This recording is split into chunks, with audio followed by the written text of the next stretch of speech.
Hey everyone, welcome to AK Academy. It's Ahmed Muzaffar here with you today, and we are back to the AK Expenses Tracker. It has been a long time since the last video, but here we are back on the track, and we will be taking the new and the most important part of the course, which is that transaction. So let's get started.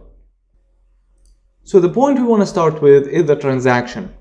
This is the core domain of our project. This is the domain that will actually hold the financial data that's related to the users and related to the expenses and the incomes of the users of this system. So the transaction, the wallets and the attachment that we have implemented so far, those are kind of the infrastructure in addition to like assets for the transaction. But the main value or the core value of our system comes in here. We will talk about the main properties of it, the shape of this object or the domain model, and then we will talk about the partitioning key. This time we have a very important decision we need to make, and we will deep dive a little bit in Cosmos DB and partitioning keys. So let's start first by talking about the properties available for the transaction. The most important property that from where this transaction or for like which wallet this transaction is associated to. Is it like for your bank account, the PayPal or the cash or whatever the user has chosen as a in the store of the user wallets. So we need to pick, because why the wallet's very important? We need to know the currency. We need to know we cannot combine actually cash, PayPal, and a bank account or any other wallets that we will support in the system all together and treat with them as a single balance, because some of them will be in a different currency or stuff like that. So basically our wallet is the logical container for the transaction. So each transaction must be associated within a wallet. The second thing, which is also very important, is the category. This one is related to from a querying perspective, this is very important. This is where the value of the system comes in. When the user chooses that I've paid this for food or tech stuff, like I bought a mobile phone or a laptop or whatever, rent, or even if it's an income transaction, though, then maybe it's a salary or something like that, or I sold something. So this is the category, and it will have a very big value, especially when it comes to querying reports and the dashboards. The third thing, of course, the amount. How much the user got paid or paid for that, the something that the user actually paid this amount for or maybe got. Here I highlighted that no currency. Of course there is no currency just because it is associated with a wallet, and from the wallet, like if this wallet is PayPal and it's in US dollar, for example, so then this amount of course has to be in the US dollar. But if he uses his bank account, which is local and it's in euro, for example, or cash or whatever, so it will be, the amount will be related to the amount currency will be related to the wallet currency. The other property, or the fourth one, which is also a very important one, which is what is the type of this transaction? We are not going to create expenses alone and incomings alone and they are separated. No, they are a single entity, but we need to differentiate. This is like debit and this is a credit, or this is expense and this is income. We are going to treat them in this way. So this property is very important. We will talk about how to store this property. Should we store it like as a boolean? Should we store it as an enum? Should we store it as a string? We are going to discuss that very soon. We have tags. Tags is basically just an array of string that will contain tags that the user can add quickly, and he can reuse tags from previous transaction that he's added. What is the good thing about tags is they will add a lot of value when it comes to querying and dashboard, because we have general categories like you are going to choose food. You are not going to get into food that this is a fruit, this is vegetable, this is meat, and etc., or this is tech. Like I paid for tech, I paid for like a laptop or mobile phone, but we cannot divide the categories into too many categories, so they will be like limited 7 or 8 very high level categories. But the tag is going to help the user customize his own experience using, said like, okay, I paid for tech, I paid like for an Xbox, I paid for gaming, I paid for, he can define set of keywords related to this transaction. So on the querying later on, when we add the reports, the user can divide for the category. Also he can query for special tags or multiple tags together. This will have a very big value into defining the projection of the users too, of the expenses, sorry. The last thing from the main properties is the attachments. I've said that each transaction can has an image or a PDF, like the invoice or the bill associated with that, or maybe if it's a salary, like the payslip or so on. So it's basically just an array of URLs or the IDs. We are going to discuss that when we are going to implement the creation and the update of the transactions. So those are the main properties that the transaction model actually consists of. Next here, we will see how this object looks like in the Cosmos DB as a JSON item inside the Cosmos DB container. So as you can see, we have the ID, of course, it's just a GUID, the user ID, description, this is like kind of metadata, is income. So we need to make the decision that I have said about. Should we make it a string that we say is income is like type, is it expense or income, or is it like is income is true or false, or is expense is true or false, and we treat the other one the opposite, the other type.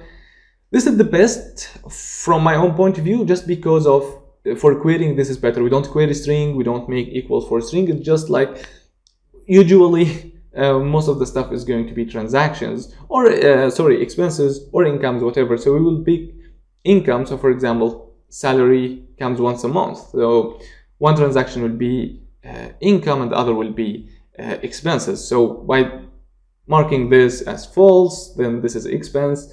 Marking it as true, then this means it's an income. So querying Boolean is better and more performant than comparing and querying for strings. We have the amount, the wallet ID associated, the category in general, which is food, and here where the power of Cosmos DB will like shine, because we will see how we can customize this data where like we don't have to have one-to-many and many-to-many and this kind of things. Especially here where you can see the attachments. If you are building an SQL, you need to have a special tables, a special table for attachments, special table for tags, and you make this one-to-many relationship of foreign keys, while in Cosmos DB everything is just straightforward, right? Creation date, last modification date, those are just like metadata, of course. Now we have this property I've highlighted in yellow, which is called user ID year. Okay, that's interesting. What is this? This is the user ID GUID, as you have seen. In addition to that, we attached the year, or we concatenated the year for this property. So why do I have this? This is for the partitioning key. While we have chosen general partitioning keys for attachments and for wallets, because those are small containers will be in the database, they will never get big. And they will never we don't query them heavily, so we don't care. Whatever the partitioning key is fine, but here it is not. Actually, the partitioning key here is something very, very important. If you are new for Cosmos DB and you know that the partitioning key is going to put your database into like logical partitions so it can scale horizontally, the most important decision you need to make is to choose the right partitioning key. So maybe the first thing that would come to your mind that why not we just use the user ID, so each user has its own partition, but that's scalable for a certain level. Let's see or demonstrate that in this presentation kind of. So if every user, like here we have a set of users, let's say from A to G, and we have like other 5 million or billion users, let's say, and right now we released this app in June 2023, and people or users started to add transactions starting from this date. So while the time is going, some users are interested in the app, some are not. So this user, let's say, is using this app heavily. So throughout the days, months and years, like by reaching 2024, this user is adding a lot of transactions, like 10, 20, 50 per day. So that means on the course of 1 or 2 years, maybe you're not going to notice that on the short term, but on the long term, the partitioning key is the user ID. So basically, if the user keeps using this app for 10 years, the logical partition will stay like that. And by like reaching, let's say 2025, for example, we will, and this partition of this user reached like 20 gigabyte. This is what we call, and it's full. We call this like a hot partition. So that means we will start to suffer. Queries will be slow, and there is a lot of consequences. We are going to talk about that in details in the implementation period. So we need something that is not very like divided, but at the same time, like we don't need a property that doesn't repeat like the user ID, which is repeated for every transaction. But at the same time, we don't need a property that repeats for the long time. So we need something in between that lets partition grows on the course of the days and years, and despite the number of the users that they are using. When you are choosing Cosmos DB and you are building an application with this architecture, you need to keep in mind that you are building an app for scale. That's the main reason why you go for a cloud. So if you suddenly get 1 million users, you don't need your app to go down. So, or even when your user is using the app on the course of days, you don't need the experience to be bad, and even the cost of your transactions and queries, especially that this application like expenses tracker is fully depending on the great queries you provide your users about related to their financial transactions, so you can give them more insights. So that's a very important decision. So the value that we recommended to show is the user ID plus a year. So let's look at this. We have the same number of users, and we started in June 2023, and we have the user A and user B. Both are using the app, but the partitioning key is the user ID concatenated with the year, like A 2023, B 2023. So each user has its own partition throughout the year. So the user keeps adding data, and while the year goes on, the user may use like tons of transactions, but it will never like reach the limit, because you are talking about 20 gigabytes of data. So that means it's a huge, because the transaction object is not so big, so it's not going to be full in a year, even if the user like keeps adding transactions all the time. That's still a possibility, but you know, you need to take a wise decision that's logical too. So by using this user ID plus the year, by 2024, this partitions will like, they will be done, they will never get new values, and the new partitions will start. So until the next year, so this will be repeatable, so this value in the middle, and it will live for a long time. It will handle despite the number of the users, despite the number of transactions that the user add. This is a very good decision that makes very sense, especially on the larger scale. You are always on the safe side. So always keep in mind, while using Cosmos DB, partitioning key is very, very important. So make sure if your model, make sure to choose the right partitioning key.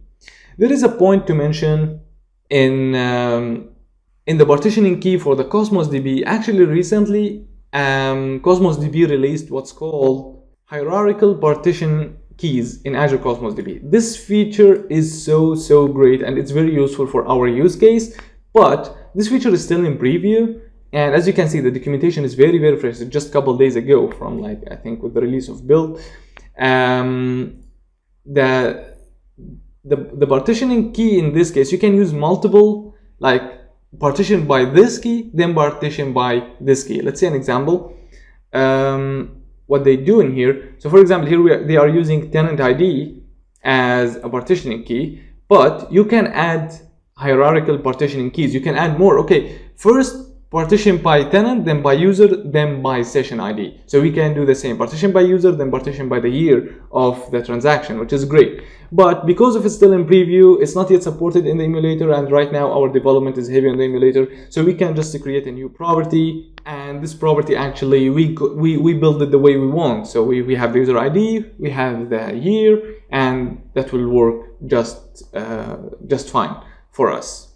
So this is the most important thing that we need to know about this stuff. So next we need to talk about just the action that we can execute against those transactions. It's something very simple. We're just going to, of course, be able to make the traditional CRUD, but read here is going to be very important. After we will start by implementing the insert of a new transaction, then we implement update and delete. After that, we will have a full like set of videos on how to read, because we need to give the user the ability to read transactions of this month, of this week, of today, comparing to yesterday, of this week with the result of the previous week, because those insights are very, very important. So we need to have like a good dashboard and good queries for the transaction. So we'll deep dive into that. Last thing we want to do is just go into the implementation and creating that model that we have defined just to store this data in the database. So back to the Visual Studio project, we are going to expand the models, and we are going to insert a new file by clicking Shift F2 on Windows, and we are going to add transaction just like this, which is great. So, and in this one I'm going to zoom in a little bit so you can see better. That's good. And we will add, of course, ID. Okay, we are going to give this a value later, and we'll have description for sure. Pool is income, right? So this one is nullable. We don't care about the description actually. To make it available all the time, we have decimal amount. That's right, and it's also required. And we have public date time, but I'm gonna call this one creation date, and we will have last modification date. That's cool. Then we have the list of tags, category ID. Okay, it makes category ID. Category is not null. It cannot be null. We don't need this. And we need to make it, to call it category. We're not going to store the ID because here we're just going to store the string as it is directly. We will add the tags, which is an array of tags like that. And it is nullable. We don't care about having tags always. It's just up for the user. And we have the attachments. So attachments, where we are going to store the URL of the attachments. It's also nullable because it's also not required, and so on. So next we have to add the user ID. And we will add the user ID year. So this stuff is very, very important. We will make it like that. That's cool. So this is the basic property that will be stored in the database in the Cosmos DB. But there is something more to do, which is adding the JSON names at the top, like JSON property name, which is this property. They can just say ID, so I can store them in the basic IDs. I'm going to use AI to use that because right now we are in the age of AI and everything can be done using AI. Can you add JSON property name equals property name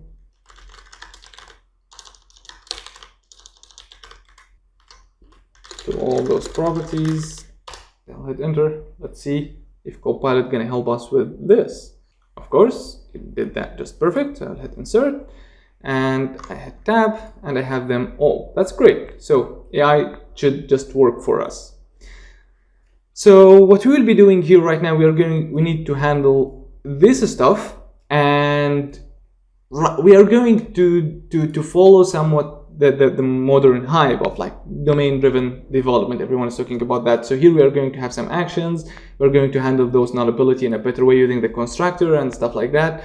So that's what we will be doing, starting from the next video, where we're going to start implementing the creation of a transaction. But for this video, this is everything that we want to do. I hope you enjoyed this one, and don't forget to hit the like, subscribe, and share if you are interested in this series. That will help me and give me the support to basically keep going. So thank you so much, and see you in the next video.